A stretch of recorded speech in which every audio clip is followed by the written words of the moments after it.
Asalaamu calaykum waraxmatullaahi wabarakaatu.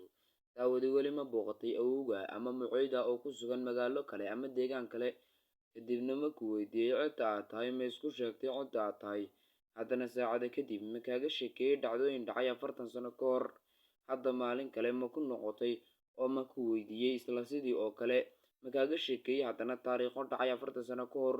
Adiguna ma isweydiisay awowgay muxuu aniga ii soo xasuusan layahay oo uu ilaaba isaga oo welibana xasuusanaya waxyaabo dhacay sanado ka hor oo uu xasuusan layahay anigoo dhawaan dhacay. Sabab iyo ereyo la mid ah ma isweydiisaa. Haddaba haddii ay jawaabtaadu tahay haa, waa kuwan jawaabihii su'aalahaasi. Magacaygu waa Jimcaale Daahir, halkanina waa Salgaadh Media. Nagu soo biiro ka mid noqo bahweynta nagu taxan.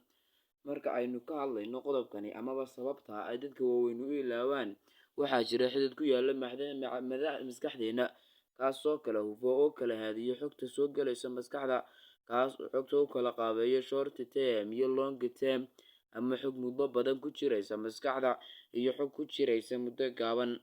Tusaale, haddaad doonaysid inaad xifdido Quraanka Kariimka ah, waxaad u baahan tahay inaad ku celceliso muddo badan si ay maskaxdaada amaba Quraanku u galo maskaxda dambe amaba long term-ka uu u galo.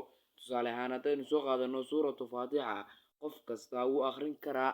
Taasina waxay ka dhigan tahay mar kasta oo lagu celceliyo shayga ama suuratu Faatixa ama lagu celceliyay, taasina qof kasta wuu garan karaa isagoona xifdiyey.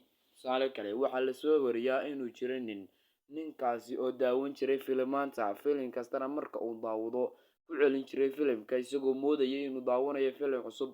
Qayb kasta oo filimka ku jirtana waxay u ahayd qayb cusub oo uu daawanayo.